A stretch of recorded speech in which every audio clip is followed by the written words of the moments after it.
Hello guys, welcome to my YouTube channel. मेरा नाम निधि है और आज हम डिस्कस करने वाले हैं पैरानॉइड पर्सनालिटी डिसऑर्डर के बारे में। इसके अंदर हम पढ़ेंगे कि पैरानॉइड पर्सनालिटी डिसऑर्डर क्या होता है, कैसे कॉज होता है, उसके साइन एंड सिम्टम्स क्या हैं, डायग्नोसिस क्या है और उसका प्रॉपर मैनेजमेंट क्या है। तो आइए वीडियो को शुरू करते हैं। सबसे पहले हम पढ़ेंगे पैरानॉइड पर्सनालिटी डिसऑर्डर की डेफिनेशन क्या होती है। तो a paranoid personality disorder is a mental health condition characterized by a pervasive distrust and suspicion of others even when there is no significant reason or evidence for it. People with PPD tends to believe that others are trying to harm, deceives or exploit them, and they often interpret begins or neutral actions as malicious. Clear है? यानी कि paranoid personality disorder एक mental health condition है जिसमें व्यक्ति दूसरों के प्रति एक्सट्रीम शक यानी सस्पिशन यानी शक और मिसट्रस्ट यानी अविश्वास रखता है बिना किसी विवाद या रीजन के। उन्हें लगता है कि ये सब लोग उनका बुरा चाहते हैं और उनके अगेंस्ट प्लानिंग कर रहे हैं। पैरानॉइड पर्सनालिटी डिसऑर्डर एक तरीके की long term medical health condition होती है जिसमें व्यक्ति को लगता है कि हर कोई उसका बुरा ही चाहता है, उसको नुकसान पहुंचाना चाहता है, उसको मतलब हमेशा शक बना रहता है। इसका ट्रीटमेंट पॉसिबल है लेकिन पेशेंस और प्रोफेशनल की हेल्प की ज़रूरत होती है। तो आगे हम पढ़ेंगे कॉजेज़ क्या होते हैं पैरानॉइड पर्सनालिटी डिसऑर्डर के। तो इसका जो एग्जैक्ट कॉज होता है वो अननोन होता है, लेकिन कुछ चीज़ें हैं जो कंट्रीब्यूट करती हैं आपको पैरानॉइड पर्सनालिटी डिसऑर्डर को कॉज होने में, जिसमें से सबसे पहला कॉज है इमोशनल निगलेक्ट फ्रॉम पेरेंट्स या फिर जेनेटिक फैक्टर्स हो जाते हैं आपके।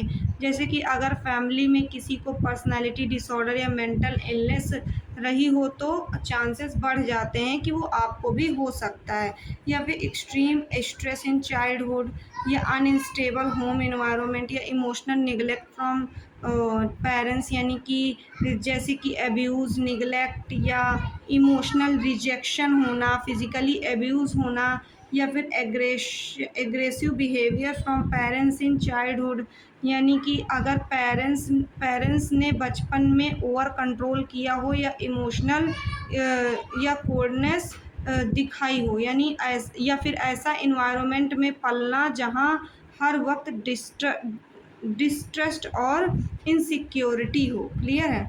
इसके बहुत सारे साइन एंड सिम्टम्स होते हैं, जैसे कि आपका पहला सिम्टम्स होता है जैसे कि कुछ मेन सिम्टम्स होते हैं, जैसे कि हर किसी पे शक करना, यानी बिना किसी वजह के ये समझना कि लोग उनसे झूठ बोल रहे हैं, चीट कर रहे हैं या उसे मतलब एक्सप्लॉइट करना चाहते हैं, यानी उसे नुकसान पहुंचाना चाहते हैं। दूसरों के वर्ड को गलत तरीके से लेना, यानी कोई मजाक भी करे तो उसे इंसल्ट समझ लेना, या बहुत ज़्यादा सेंसिटिव होना, यानी छोटी बातों पे भी ऑफेंड हो जाना और मतलब नफ़रत या गुस्सा, यानी ग्राउडेस का मतलब होता है, जैसे कि होल्डिंग ग्राउडेस ये दिया गया है, जैसे कि मतलब छोटी छोटी बातों को इश्यू बना लेना, उनसे मतलब ठीक तरीके से बात नहीं करना, उसे लंबे समय तक जिसने उनके बारे में कुछ बोल दिया तो उसको लंबे समय तक याद रखना, उन लोगों से नफ़रत करना, ये सारी चीज़ें। ट्रस्ट इश्यूज़ हो जाते हैं, जैसे किसी पर भरोसा नहीं करते ये पेशेंट, चाहे वो क्लोज़ फ्रेंड या पार्टनर ही क्यों ना हो। पार्टनर या दोस्त के प्रति अननेसेसरी जेलसी, यानी बिना वजह पॉजेसिवनेस या फिर दिखाना और उनकी लॉयल्टी पे डाउट करना, यानी अपनी पर्सनल इन्फॉर्मेशन को भी ये शेयर नहीं करते क्योंकि उन्हें लगता है कि दूसरे लोग उनका मिसयूज़ करेंगे। या फिर क्रिटिनिज़्म बर्दाश्त ना करना, हर तरह से मतलब क्रिटिनिज़्म को मतलब अटैक समझना, ये सारे सिम्टम्स पेशेंट्स में शो होते हैं। तो इसके डायग्नोसिस क्या होता है? डायग्नोसिस इसका जैसे होता है कि सबसे पहले जो पेशेंट आते हैं उनकी हम प्रॉपर केयरफुल क्लिनिकल इंटरव्यू लेते हैं। उसमें हम पेशेंट का present medical history, past medical history और या फिर डिसीज़ कंडीशन के बारे में उनका फुली डिटेल्ड इंटरव्यू लेते हैं, ठीक है। अब फिर हम उसमें DSM-5 के मुताबिक हम डायग्नोस्टिक क्राइटेरिया को अप्लाई करते हैं। हम इस अदर मेडिकल और साइकोटिक काजेज़ को भी डिटेक्ट करते हैं, जैसे कि पेशेंट को कोई अनदर मेंटल हेल्थ कंडीशन तो नहीं हो रही है, या फिर हम उसमें साइकोलॉजिकल असेसमेंट टूल का भी यूज़ करते हैं, जिसके अंदर हम mini mental health status examination का भी यूज़ कर सकते हैं, या फिर पेशेंट की साइकोलॉजिकल कंडीशन क्या है, ये सारी चीज़ों को एसेस कर सकते हैं। या फिर हम कोलेट्रल इंफॉर्मेशन को भी हम पेशेंट की कलेक्ट करेंगे। नेक्स्ट हमारा आएगा मैनेजमेंट क्या होगा हमारा पैरानॉइड पर्सनैलिटी डिसऑर्डर का। तो जिसमें से हमारा पहली हम पेशेंट को प्रोवाइड कराएंगे अपने साइकोथेरेपी। साइकोथेरेपी में भी हम सबसे पहले पेशेंट को CBT यानी कॉग्निटिव बिहेवियरल थेरेपी प्रोवाइड कराएंगे, ठीक है, जो कि हेल्प करती है पेशेंट की। क्लियर है। ये identify disordered thinking pattern, believing other are out to harm them, ठीक है। Challenges suspicious and paranoid thoughts को कम करने में हेल्प करती है, थिंकिंग पैटर्न को अच्छा बनाती है, इनकी इनकी मतलब लर्निंग की कैपेसिटी को मोर इफ़ेक्टिव बनाती है, या फिर उनके अंदर ट्रस्ट डेवलप करती है। क्लियर है। और इनको इंटरपर्सनल रिलेशनशिप और रिड्यूसिंग हिस्टियोलिटी को भी रिड्यूस करने में हेल्प करती है। नेक्स्ट हम पढ़ेंगे supportive psychotherapy. Supportive psychotherapy provide की जाती है पेशेंट को पैरानॉइड पर्सनालिटी डिसऑर्डर को, जो कि हेल्प करती है उनके नॉन जजमेंटल बिहेवियर्स को कम करने में, या उनको एक प्रॉपर सेफ इन्वायरमेंट प्रोवाइड कराने में, और उनकी फीलिंग को एक्सप्रेस करने में, जिससे जो उनका टूटा हुआ भरोसा है वो फिर से डेवलप हो सके, और जो उनके मन की जो नफ़रत है, जो खटास है किसी के प्रति, वो चीज़ कम हो सके। ये पेशेंट को इनकरेज करती है एक्सप्लोरेशन के लिए, अपने पास्ट एक्सपीरियंस से लड़ने के लिए, और उनको उनके प्रति जो थिंकिंग है उसको चेंज करने के लिए। ये थेरापेटिक एलियंस केयरफुली को बिल्डअप करती है, जो कि पेशेंट डर के माहौल से बाहर आता है। नेक्स्ट हम पेशेंट को ग्रुप थेरेपी प्रोवाइड करते हैं, जो कि usually not recommended initially due to difficulty trusting other in a group settings. यानी कि मोस्टली हम ग्रुप थेरेपी को इसमें रिकमेंड नहीं करते हैं, क्योंकि लोगों के प्रति, इस पेशेंट को लोगों के प्रति मतलब ट्रस्ट नहीं रहता है।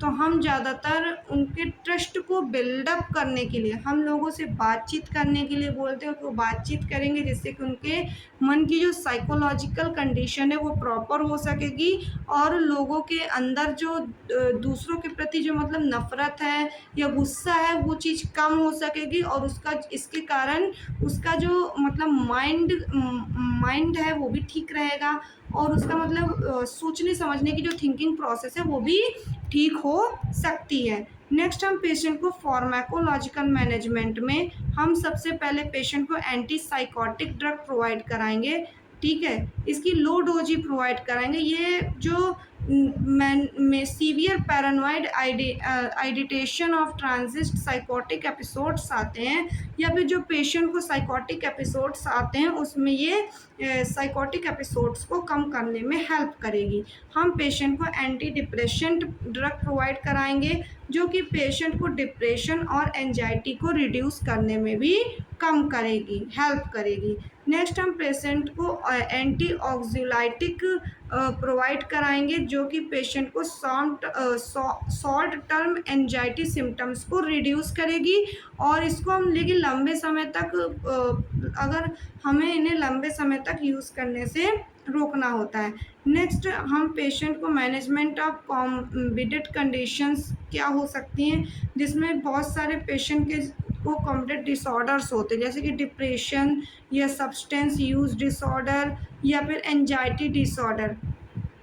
तो हम पेशेंट को उसके प्रति तैयार करते हैं कि वो इस बीमारी से प्रॉपरली लड़ सके। उनको हम साइकोलॉजिकली सपोर्ट प्रोवाइड कराते हैं। नेक्स्ट हम पेशेंट को साइकोलॉजिकल इंटरवेंशंस प्रोवाइड कराते हैं, जिसमें हम पेशेंट और उसके फैमिली मेम्बर्स को हम पीपीडी यानी पैरानॉइड पर्सनालिटी डिसऑर्डर के बारे में एजुकेट करते हैं, जिससे कि उनके अंदर का जो मतलब अंडरस्टैंडिंग है और स्टिग्मा जो उनके अंदर बना हुआ है वो चीज़ मतलब इम्प्रूव हो सके।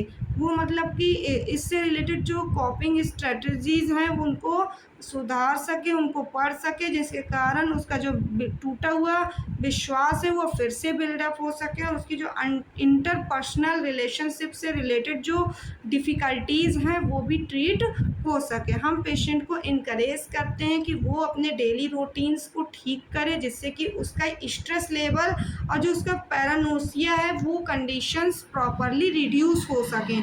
वर्क को हम इम्प्रूव करने के लिए बोलेंगे और उसको अपनी सोशल स्किल्स को डेवलप करने के लिए बोलेंगे, जिससे कि उसको साइकोलॉजिकली पेशेंट खुद को मतलब ठीक ठाक यानी अपने उसको अच्छा लगे।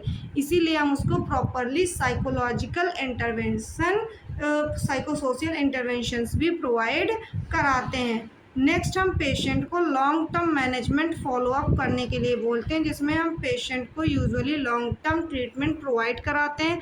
हम इसमें पेशेंट को द थेरापेटिक रिलेशनशिप जो होता है वो धीरे धीरे बिल्डअप करने के लिए बोलते हैं, जिससे कि उसका जो पेशेंट का मिसट्रस्ट है वो फिर से बिल्डअप हो सके। हम उसको रेगुलर फॉलोअप करने के लिए बोल रहे हैं, जैसे कि जो उसके सिम्टम्स हैं उनको चेक करने के लिए, जो उससे रिलेटेड उसको क्राइसिस महसूस हो रही हैं उनसे वो खुद को बचाने के लिए और अपनी थेरेपी को एडजस्ट करने के लिए और मेडिकेशन जो उसकी मेडिकेशंस चल रहे हैं उन मेडिकेशंस को प्रॉपरली लेने के लिए। तो थैंक यू। आज की वीडियो में इतना ही। अगर आपको ये वीडियो पसंद आई हो तो चैनल को लाइक करें, सब्सक्राइब करें और बेल आइकन को प्रेस करें। Thank you.